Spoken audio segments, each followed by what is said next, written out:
Bueno, camaradas, esta es la actividad que pactamos de trabajar la teoría de integración revolucionaria, compañías de dirección,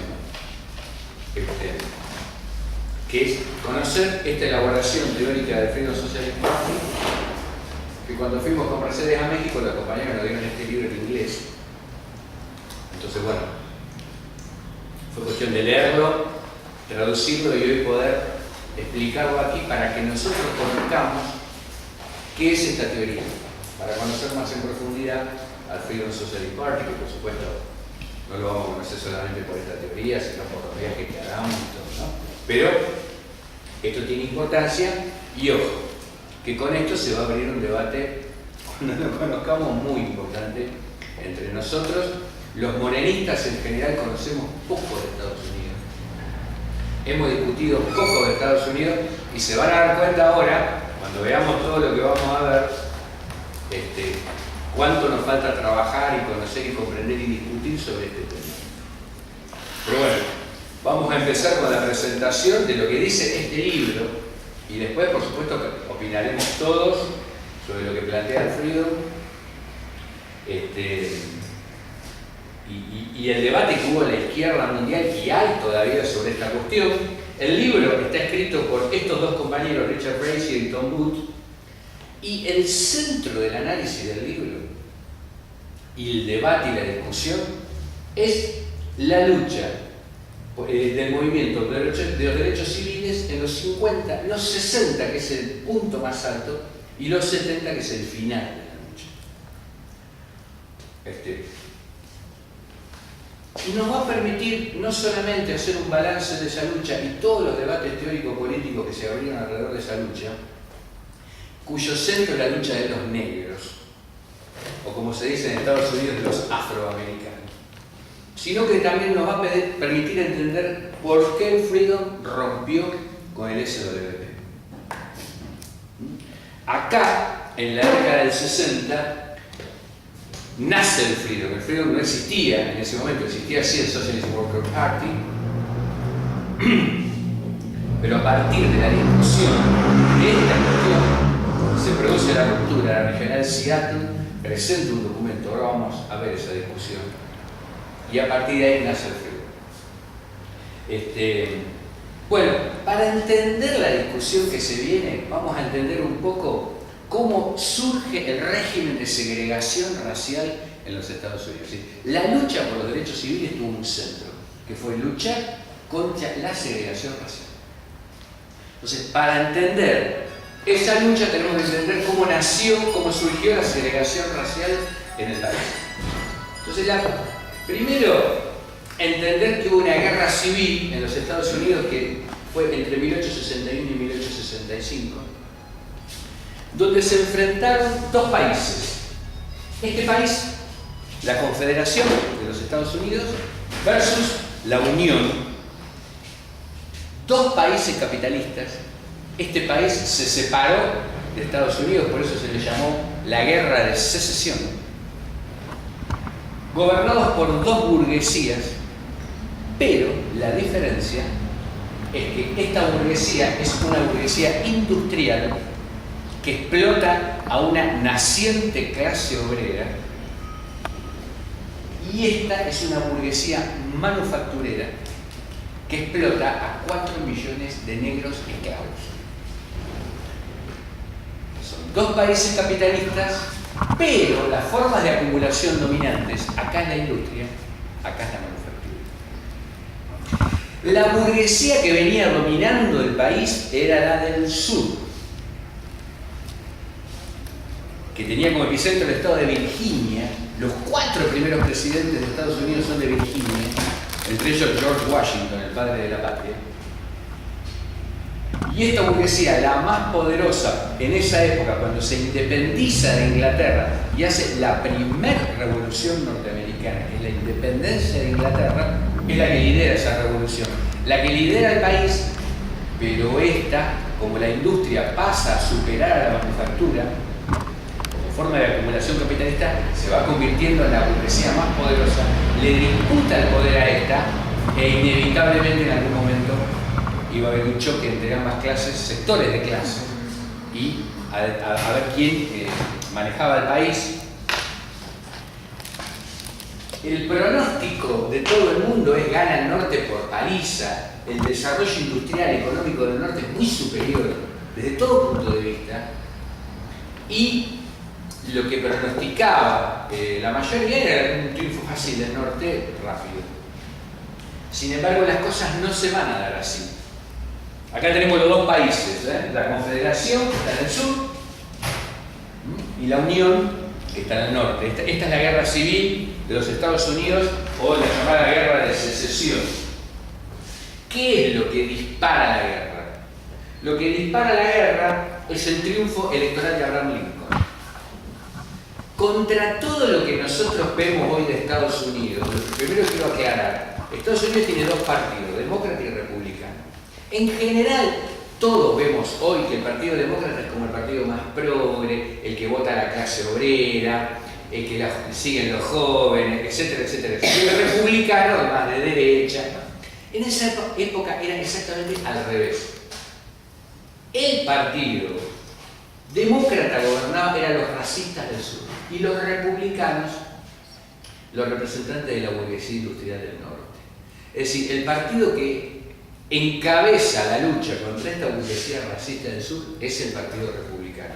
Es el partido en ese momento más progresivo, entre comillas, y cuando triunfa Abraham Lincoln, eso detona, digamos, los estados del sur deciden separarse de Estados Unidos y hacer otro país, que es la Confederación, por lo cual se desata la guerra civil. Y contra todos los pronósticos, los dos primeros años de la guerra civil los gana el sur. Es decir, al revés de lo que se pensaba por el poderío militar, la superioridad. Por ejemplo, el norte pudo hacer una estructura de ferrocarriles enorme y en ese momento el que tenía trenes ganaba la guerra. Y sin embargo no podían, y no solamente no podían ganarle al sur, sino que el sur empezó a ganar y se preparaba para invadir el norte. Y cuando Abraham Lincoln y la dirección del Partido Republicano está puesta contra las cuerdas, y ya hay una ala izquierda del Partido Republicano que dice hay que ir contra la oligarquía del sur, como si pegarle en su base económica, si no ganamos la guerra. Abraham Lincoln tuvo una medida de carácter histórico que golpea y provoca un impacto mundial, la proclamación de la emancipación. En 1863, puesto contra las cuerdas, Abraham Lincoln decide eliminar la esclavitud. Abolir la esclavitud. Es una medida revolucionaria. La burguesía del norte no quería abolir la esclavitud. Es decir, no estaba en discusión la esclavitud. Pero no le podían ganar al sur, no había manera. Es más, estaban a punto de perder. Y Abraham Lincoln toma una medida que es un golpe tremendo al sur. Le pega en su base, digamos. Porque liberar a los esclavos huyeron en masa hacia el norte. Cuando se produjo la proclamación de la emancipación, los esclavos huyeron en masa. Es más, pidieron combatir al norte. Los generales del norte muy inteligentemente le dijeron vení, como no, y se armaron los regimientos de negros. Es decir, y el sur quedó golpeado en su base económica, perdió, y a partir de ahí la guerra tuvo un curso completamente diferente. En este mismo año se da la batalla de Gettysburg, donde pierde Lee, las tropas del sur, y el norte gana la guerra.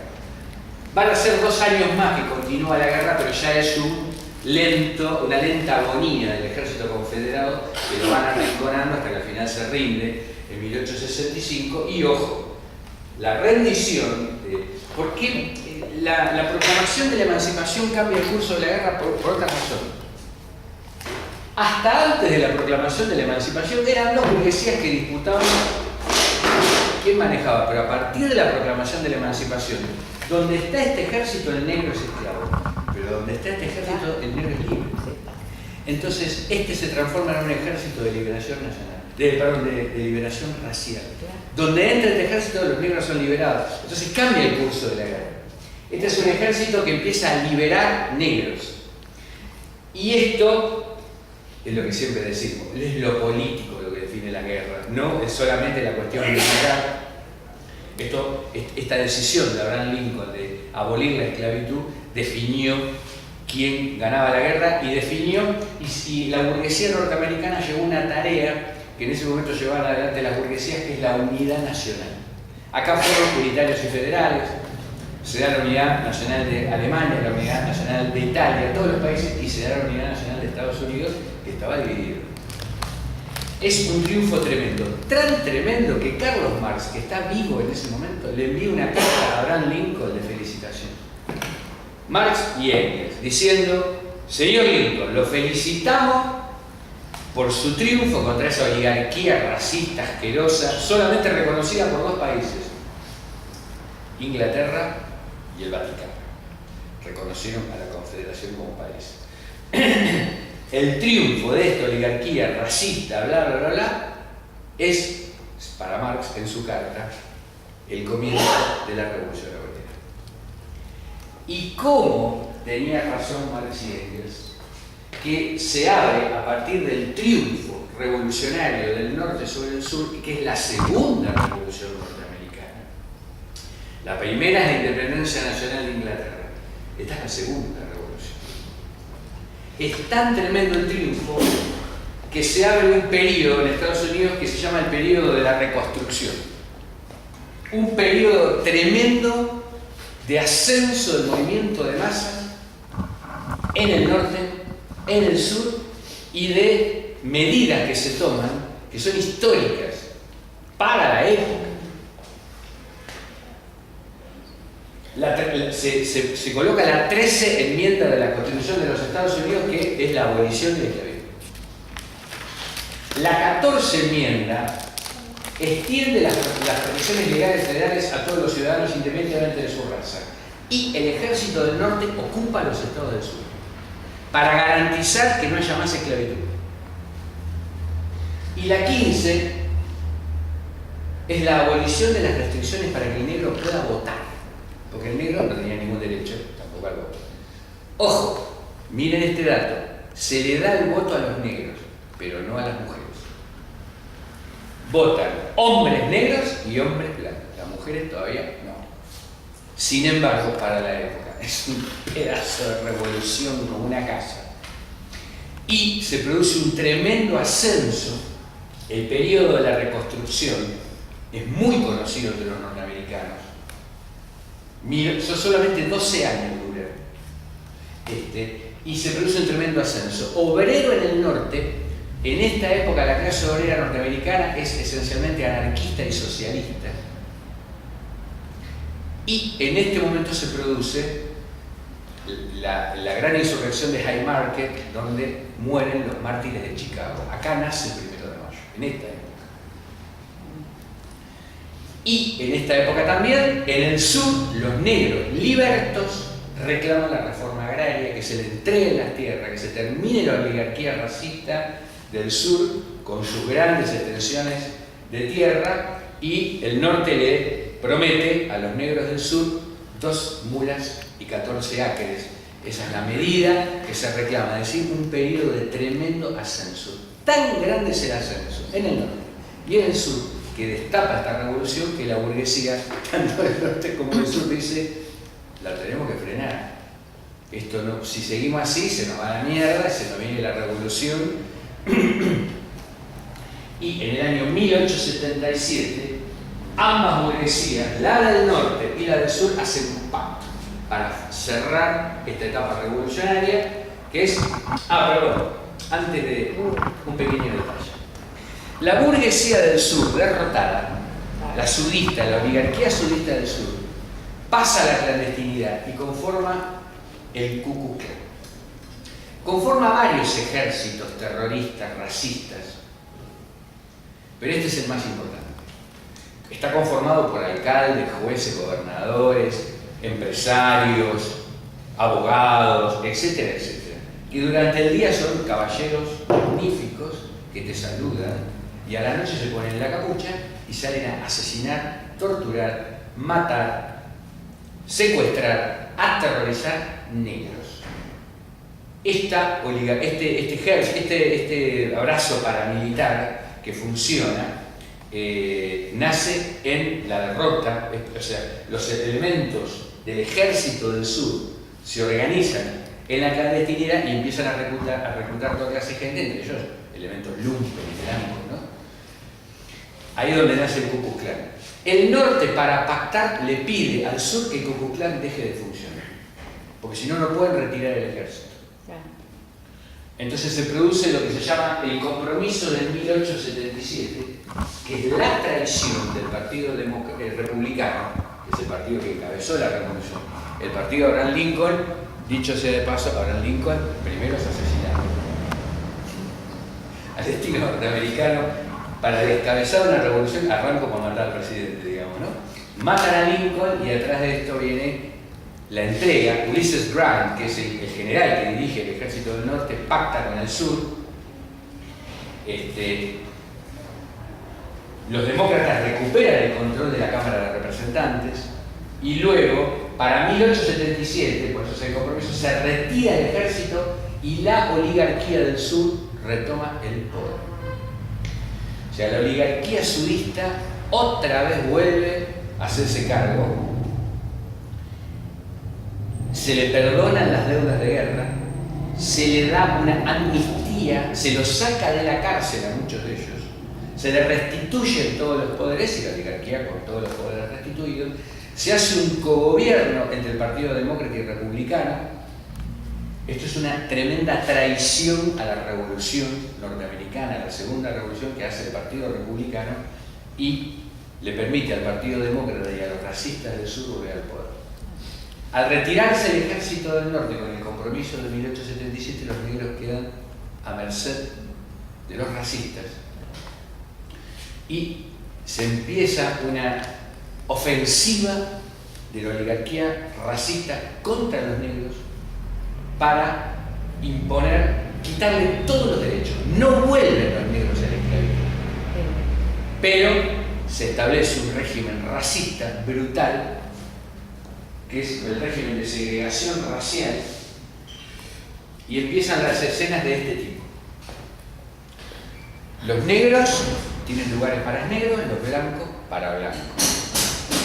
Los negros los negros no pueden ir a escuelas de los blancos. Los negros no pueden sentarse en un café con los blancos. Los negros no pueden estar en lo mismo o en una misma sala de espera. Miren el cartel, para gente de color. Esta es una sala de espera para negros en el sur. Y así les voy a mostrar cómo se va segregando todo en los Estados Unidos. El bebedero para blancos y el bebedero para negros. En el colectivo, los blancos van adelante, los negros tienen únicamente el asiento de atrás. Si se llena el asiento de atrás, el negro no puede subir. Bueno, una escena del momento, una señora negra va a tomar un bebedero que dice solamente para blancos. Por lo tanto, le espera el sheriff y un policía para llevarla presa. La sala de espera para negros. Y aquí un término que vamos a usar mucho a partir de ahora, Jim Crow. Jim Crow, las leyes Jim Crow, es como se le dice allá en Estados Unidos al régimen de segregación racial. Jim Crow era un payaso de circo. El payaso Jim Crow era un payaso que usaban para ridiculizar a los negros, que es este. Un tipo blanco se pinta la cara de negro y los labios de blanco. Y este payaso, Jim Crow, que es un personaje de circo, con el cual se humillaba a los negros todos los días, los blancos se reían con Jim Crow, las leyes que se van imponiendo, que van segregando el Estado, se llaman leyes Jim Crow. Se popularizó así el nombre por este payaso que estaba en los circos de Estados Unidos. Bien, pero el objetivo es este: imponer a los negros condiciones de trabajo y de superexplotación horrorosa, que es lo que se empieza a ver en todos los estados del sur. Y ojo, que el régimen Jim Crow no se impone, las leyes Jim Crow no se imponen pacíficamente, se imponen con esto. Empiezan los linchamientos y los colgamientos de negros, pero no como hacía antes el Ku Klux Klan, que era un grupo que clandestinamente a la noche atacaba. No, se hacen a la luz del día y se organizan como festividades donde la gente va a comer y ve negros linchados y come, se toma un vino tranquilamente. Es una cosa legal que se hace pública Fíjense una negra colgada, en general se colgaban a los activistas, a los luchadores negros que reclamaban, etcétera, etcétera. Esta foto de 1911. Y bueno, disculpen lo horrible de las imágenes, pero es para que quede claro que es el régimen Jim Crow de segregación racial. Bueno, lo que yo les decía, ¿ven? La gente se junta a comer para ver cómo están los negros colgados. Incluso yo le comentaba a Celina, esta foto la elegí porque es impactante. Llevan a la nena como espectáculo los padres a que vean un negro colgado, esposado, ¿ven? El cuerpo. Era una actividad en el sur permanente de colgamiento de negros y de ir a tomar algo, a ver, sacarse una foto con los negros colgados. Así se va imponiendo el régimen de segregación racial. Como esto tenemos poco tiempo, yo solamente trato de graficar el concepto para que quede claro, no voy a dar más datos ni cosas de la época. Hasta que en el año 1896 se da un fallo de la Corte Suprema histórico, Plessy versus Ferguson. En Plessy versus Ferguson, por primera vez la Corte Suprema aplica la frase iguales pero separados. O sea, se legaliza la segregación. Somos todos iguales, sí, pero separados. Los negros por un lado, los blancos por el otro. Ven que aquí dice, esto significa que las minorías no pueden estar en los mismos lugares que los blancos, ¿no? El cartel de los pueblos, sala de espera para gente de color. Y aquí el desplazante progresivo, porque separados, pero iguales. Mantengamos un trato igual. También que estén separados, pero mantengamos un trato igual, los desplazantes progresivos. Miren este cartel, servimos a blancos únicamente, ni mexicanos ni hispanos. Los estados del sur hacen pasar leyes que legalizan la segregación conocida como Jim Crow. Esta palabra va a aparecer todo el tiempo, las leyes Jim Crow, el régimen.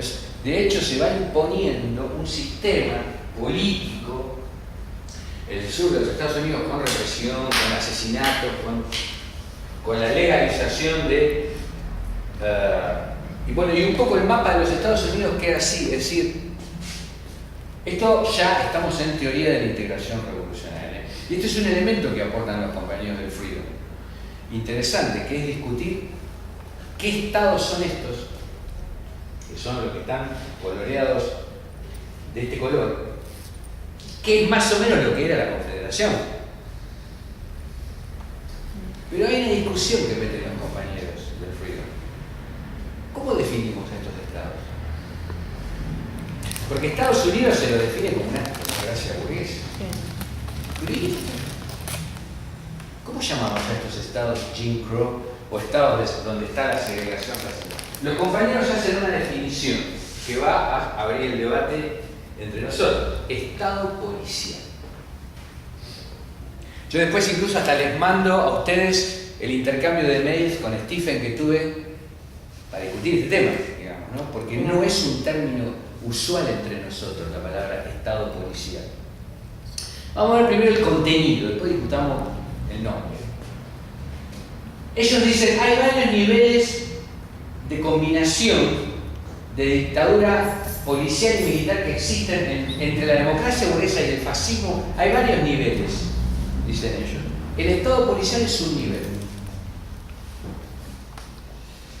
Es un Estado totalitario, racista, que no prevé, acá es un error, no provee. Sí, no provee canales de expresión. No hay derecho al voto, ni libertad de expresión, ni de crear o afiliarse a sindicatos para los negros.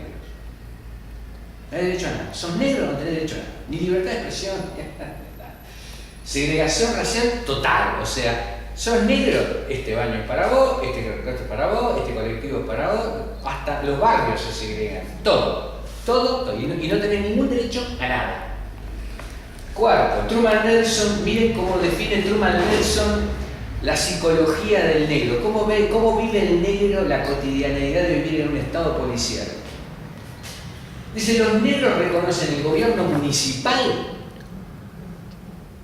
como una línea de tropas militares de ocupación y control de un pueblo colonial enemigo.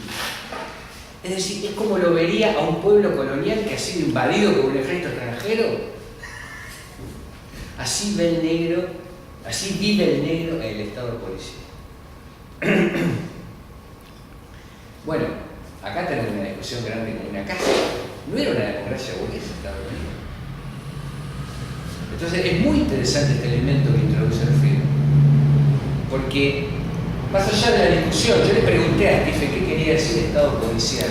Entonces, digo, nosotros no es un término que usemos, nosotros usamos términos de dictadura, fascismo, Estado nazi.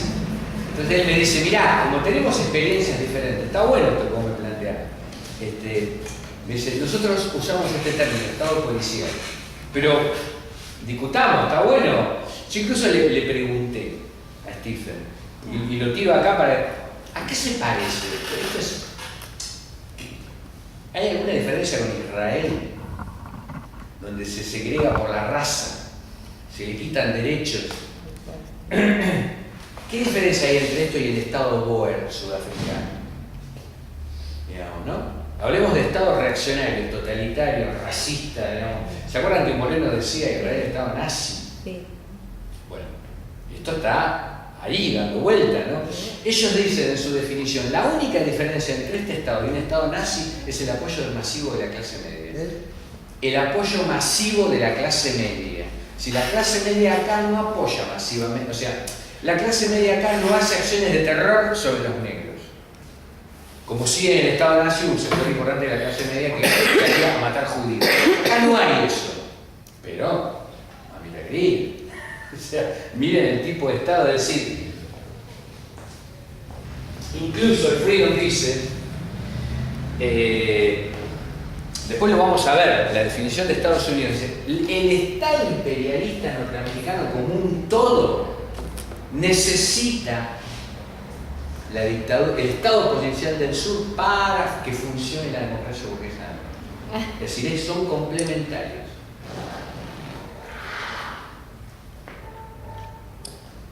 Bien, vamos a ver algunas de las direcciones. Todo esto ya es teoría de la integración revolucionaria de los negros que van surgiendo en esa época. Primero, Booker T. Washington.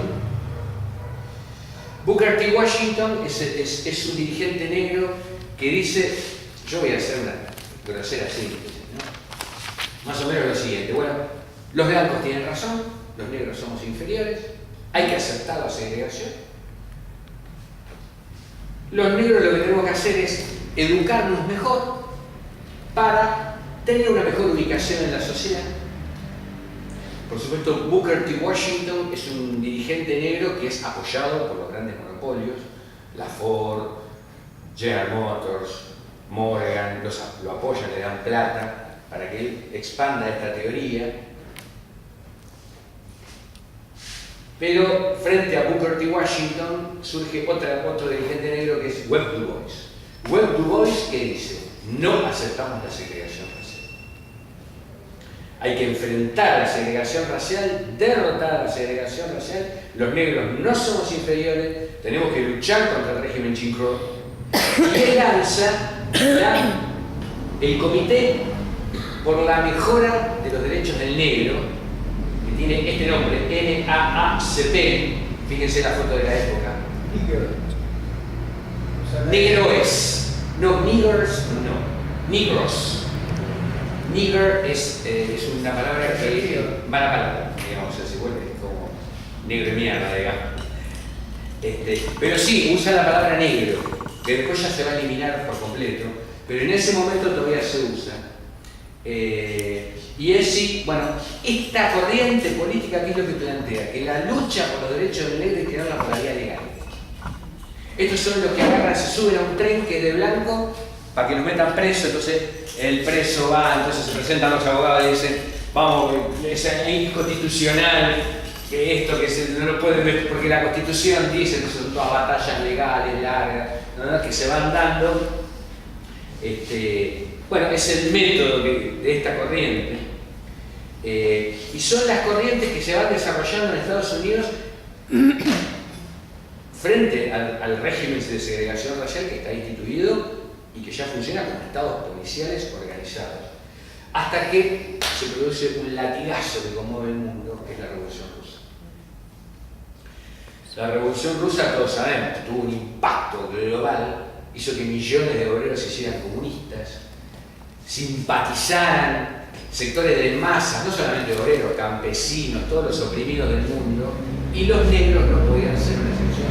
Los negros también empezaron a simpatizar con el Estado de Lenin y Trotsky, y muchos negros se van al Partido Comunista y se hacen comunistas, digamos, ¿no? Entonces, el latigazo se siente en una irrupción del movimiento negro que se llama el Red Summer. Red Summer es el verano rojo. El verano rojo se produce en 1919. Es una conmoción, se levantan los negros, pero ya muy influidos por el Partido Comunista, por eso se llama verano rojo. Este es un afiche de los levantamientos en Chicago, 1919. Viene en el mapa del verano rojo todos los puntos donde hubo levantamientos y linchamientos. O sea, la policía salió a reprimir y colgó negros a patadas, digamos. Este es el mapa del Red Summer de esa época, y surgen las direcciones vinculadas al PC. Primero, así como hay Jim Crow en el barrio, Jim Crow en el colectivo, Jim Crow en el restaurante, Jim Crow en la escuela, hay Jim Crow en los sindicatos también. Los sindicatos no aceptaban negros, solo afiliaban blancos. La AFL, que era la Asociación Federación del Labor, del Trabajo, no acepta negros. Bueno, surge la CIO. El Congreso Industrial de Organizaciones es la primera organización dirigida por este señor, John Lewis, que dice: nosotros afiliamos negros. Por lo cual, todos los negros se afilian a la CIO, y la CIO tiene un gran desarrollo, pero muy influenciada por el PC. Acá, bueno, y surge el nacionalismo negro.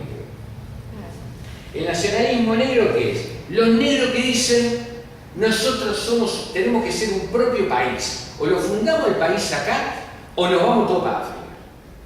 Surge Marcus Garvey, él larga la consigna Fighting Back, luchemos para volver a África. Es más, se pone un uniforme de general africano, ellos se nombran entre ellos general de Angola, general del Congo, o sea, nosotros somos de Angola y tenemos que volver y armar nuestro país allá. Es decir, es un racismo inverso. Con los blancos no queremos vivir, aparte. Entonces, el nacionalismo en ese momento, aunque a ustedes les dé risa por las ropas que usan y todo, pero tiene una gran influencia. Él funda la UNIA, la Universal Negro Improvement Association, la Asociación para la Mejora del Negro. Pero esto es el nacionalismo, que es una corriente tremenda, es lo opuesto a la integración. Si el negro quería luchar por integrarse, estos son los que plantean: separémonos, reivindicando lo nuestro, lo negro, lo África, etc. Este es un congreso del PC, que tiene un gran crecimiento en Estados Unidos en ese momento, como lo tiene en el mundo entero, y los dirigentes del PC, y el PC adopta el nacionalismo también. Ahora vamos a ver esa decisión que toma el Partido Comunista. Bueno, y se produce otro cambio en el mundo. Recordemos que en 1923 muere Lenin, Stalin cacha la manija en la Unión Soviética, y se produce la derrota de la Revolución Alemana en Europa, que abre una etapa contrarrevolucionaria mundial. Entonces, eso también impacta sobre la situación de Estados Unidos y los negros. ¿Y cómo se refleja esto? En que regresa el Ku Klux Klan. Pero ya no es lo de antes, ahora es legal. Y miren la marcha que hacen en Washington, miles y miles en la calle, desfilando con las túnicas. Esta foto es esto, cómo se expresa la etapa reaccionaria en Estados Unidos con estos tipos que son una banda de racistas asesinos que reivindica la superioridad y la supremacía blanca. Y que miren, yo nada más puse 2 fotos de esta marcha. En el fondo se ve la Casa Blanca, lo que era una ponerse. En ese momento llegan a afiliar 600.000 personas en todo Estados Unidos. Y aparte, las masas iban a la calle a ver cómo desfilaba el Ku Klux Klan. En ese momento se estaba desarrollando la Gran Depresión. Es decir, hay una crisis del capitalismo muy grande, muy parecido a lo que hay hoy. Y el Partido Republicano, que era el partido, digamos, progresivo del norte, de los sectores más progresivos, todo, la reacción que tiene el Partido Republicano frente a la crisis del capitalismo es bueno. La gente muere de hambre en las calles y el Partido Republicano dice, bueno, que se encargue de la calidad de los pobres, con lo cual se estallan las insurrecciones que le piden la renuncia al presidente del Partido Republicano y gana por paliza la oposición, el Partido Demócrata. Y este partido, que es el partido del racismo, que es el partido del sur, cambia su política y propone, es un partido, Franklin Delano Roosevelt, que es el Perón de Estados Unidos, es el que propone por primera vez un nuevo acuerdo, el New Deal, la política del nuevo acuerdo, que es una política que hoy ya es muy conocida por nosotros, pero en ese momento fue toda una novedad. Poner subsidios a la pobreza, poner los comedores para que la gente pueda ir a comer y frenar la revolución. Es decir, el Partido Republicano no dio respuesta a las insurrecciones y levantamientos que provocaba la Gran Depresión. El Partido Demócrata viene y dice, hagamos un acuerdo, pactemos con las direcciones obreras, con todo el mundo, subsidios, comida para todo el mundo, y así se aplacó un poco la situación que había en los Estados Unidos. Es en esta época donde se aplican los programas, de diferentes programas para la pobreza, toda una política de prevención de las revoluciones, y por supuesto esto provoca un realineamiento político dentro del país. Los sectores más progresivos, la clase obrera, las conducciones, el PC, todo tiende a alinearse con el Partido Demócrata y los sectores más de derecha con el Partido Republicano. Se produce el cambio que le da la fisonomía política del bipartidismo que conocemos hoy, norteamericano. Y se produce otro cambio, muy importante. Franklin Delano Roosevelt y Stalin hacen un acuerdo para enfrentar a Hitler. Recordemos que primero Stalin pactó con Hitler. Entonces, estaban enfrentados, pero el stalinismo es invadida la Unión Soviética por Hitler, y esta política horrorosa de pactar con Hitler, el stalinismo cambia y va al acuerdo con Roosevelt para enfrentar a Hitler, a Mussolini y a Franco. Ese cambio produce un cambio también en la situación del movimiento negro, porque sus direcciones, que son esencialmente comunistas, ahora se alían con lo que era el partido que siempre cagó a los negros, el Partido Demócrata, y los deja a los negros otra vez sin dirección. No, porque en el sur los dirigentes del Partido Demócrata son los mismos racistas de siempre, segregacionistas, que están llevando adelante el régimen Jim Crow, por más que Franklin Delano Roosevelt le debe comer a los pobres, todo lo que vos quieras. Y fíjense cómo se plasma el acuerdo Roosevelt-Stalin. La CIO, que se oponía a la AFL, ahora se une y surge la Central Obrera Norteamericana que hoy conocemos, AFL-CIO. Con lo cual los negros también pierden un aliado. La CIO era la que los afiliaba, etcétera, etcétera. Y se viene la Segunda Guerra Mundial, es decir, Stalin se alinea con Roosevelt para reventar a Hitler. Y la Segunda Guerra Mundial es un proceso de masas, porque reventar a Hitler es una tarea que las masas aspiran a que se produzca. En Estados Unidos el reclutamiento para la guerra fue masivo y la gente apoyaba que sus hijos fueran a la guerra para reventar a Hitler. Millones fueron a combatir. Y eso produjo un cambio político-social al interior de Estados Unidos, que incluso las compañeras de Mujeres por la Libertad también lo han estudiado. Es decir, se industrializa el país, se prepara para la guerra, las mujeres van a la fábrica, ocupando lugares de los hombres, pero también van los negros a la fábrica, a ocupar el lugar que los trabajadores blancos dejan porque van a combatir, e incluso los negros también van a la guerra, junto con los blancos, y se produce un proceso de movilidad social tremendo en la Segunda Guerra Mundial. Millones de afroamericanos migran a las industrias del norte y surge esto, los dirigentes obreros negros. Este es Philip Randolph. Philip Randolph hace el sindicato, miren ustedes, ¿no? Sindicato de los porteros de los vagones dormitorios de los trenes. Acá está el negrito, con el sombrerito. Este sindicato, el cartel dice, luchando por derechos laborales y civiles, civil rights. Es decir, combinan ambas luchas, la civil con la lucha obrera. Empieza a haber un nuevo actor que entra a la clase obrera negra, que se organiza porque se proletariza en el norte, donde está la mayor concentración industrial. Y surge este tipo de direcciones que van a cumplir un rol muy importante en la lucha contra la segregación racial. Acá está Randolph, incluso Randolph tiene tanta importancia que ya de grande es invitado a integrarse a la AFL-CIO, a la Dirección Nacional de la Central Obrera Norteamericana. También Randolph, con alguna influencia del PC y todo. Y esto, compañeros, los negros entran al ejército, es decir, el ejército se desagrega. Ven los soldados negros que van a combatir contra Hitler.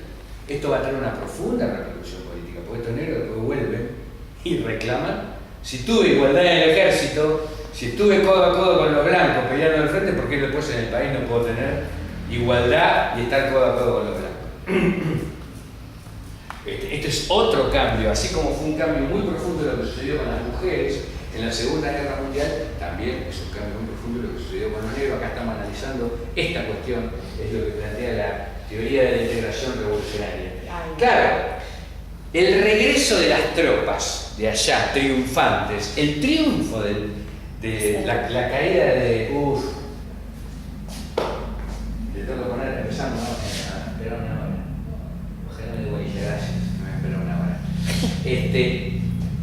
Es otra revolución que tiene un impacto mundial la caída de Hitler. Esto ya lo analizamos los morenistas, acá estamos en una reunión de dirigentes, conocemos más o menos la elaboración de Moreno, es decir, fue un impacto que provocó una revolución, se liberaron todas las colonias, fue una cosa tremenda. Bueno, en Estados Unidos también fue un impacto, la derrota de Hitler, la entrada del ejército rojo a Berlín. Entonces, para contrarrestar digamos, la influencia comunista, digamos, el PC tiene un prestigio tremendo entre la vanguardia, los intelectuales, todo, se lanza dentro de Estados Unidos lo que se llama el macartismo, la casa de brujas. ¿Qué es el macartismo? El senador John McCarthy, que es lanza el Comité de Investigaciones Antiamericanas, donde todo lo que es sospechado de comunista es encarcelado, etcétera, etcétera.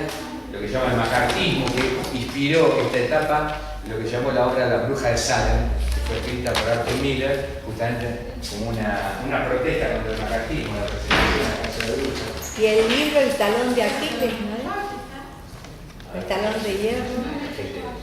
Miren ustedes una movilización de Humphrey Bogart y Loren Bacall, los artistas de Hollywood que son acusados de comunistas y tienen que hacer una marcha para defenderse. En ese momento Ronald Reagan, que era actor, denunciaba, era un entregador de compañeros actores. Hasta que se produce, pero, o sea, el macartismo es derrotado. O sea, John McCarthy finalmente tiene que renunciar. Hay un tremendo ascenso dentro del país. Y se produce como producto de ese ascenso un dictamen histórico de la Corte Suprema Norteamericana. El dictamen Brown contra la Junta de Educación de Arkansas, Topeka, la ciudad de Topeka. Este dictamen dice: los negros y los blancos tienen que estudiar juntos. Es decir, es sí, dale.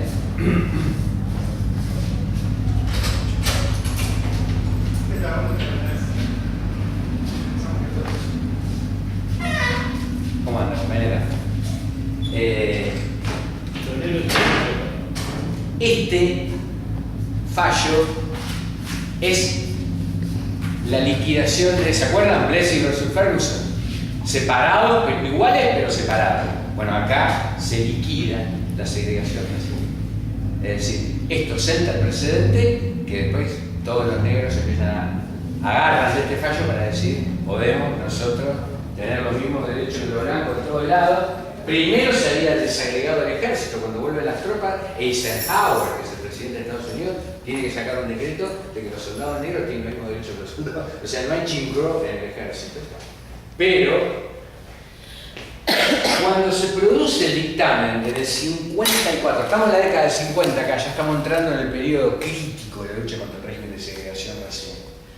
Cuando se produce el dictamen, se conforman los consejos de ciudadanos blancos. Miren la banderita, aparece de vuelta.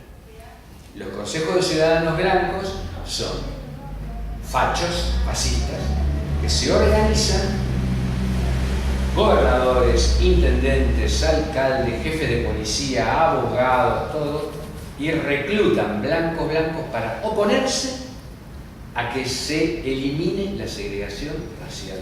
Estos consejos de ciudadanos blancos son muy poderosos.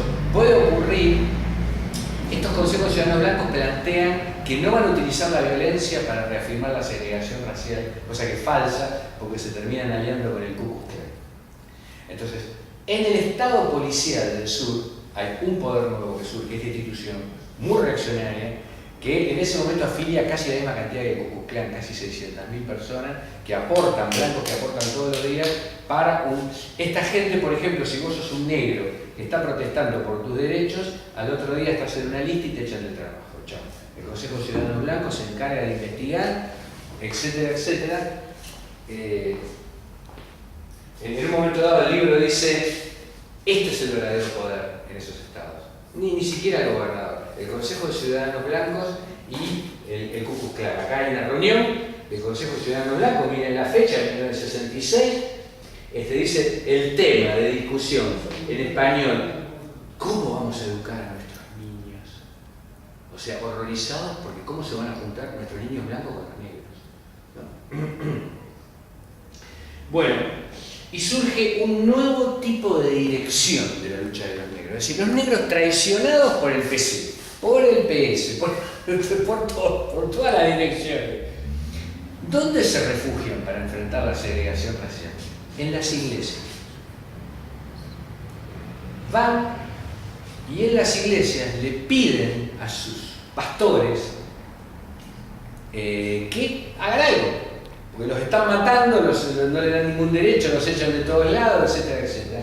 Y aparece un sector pequeño burgués, muy acomodado de los negros, que son los líderes religiosos, que empiezan a encabezar la protesta. El más conocido es Martin Luther King, Martín Lutero, él se puso este nombre en homenaje a Martín Lutero, el dirigente holandés que enfrentó a la Santa Alianza, claro, los protestantes. Claro, tenés razón, sí, que fundaron la religión protestante. Él funda el liderazgo cristiano, la Conferencia de Liderazgo Cristiano del Sur, CCLC, una organización que se postula para luchar contra el régimen de segregación racial. Otro dirigente son los musulmanes, otros religiosos, que se ponen a la cabeza de la lucha. Los musulmanes negros son nacionalistas. Los anteriores, me olvidé algo sobre Martin Luther King, estos son integracionistas, es decir, luchan por la integración, porque se termine la segregación, porque se integren en los mismos derechos, pero además plantean la doctrina de la no violencia. Martin Luther King dice, siempre marchamos, pero sin violencia, de forma pacífica, etcétera, etcétera. Ese es el planteo de Martin Luther King. La alternativa a estos son los musulmanes negros. Estos dicen violencia. O sea, estos son. Practican un racismo inverso, dicen ninguna unidad con los blancos de nada. Plantean, es muy reaccionario este movimiento, desde el punto de vista ideológico, ellos opinan que Alá y. ¿Te has acordado un poco a las teorías del PKK, ¿no? La cosa, el Islam es la solución. Es una organización muy jodida, muy machista, donde el líder, que es Elías Muhammad, que ahora pongo la foto de él, abusa de toda la militante del movimiento.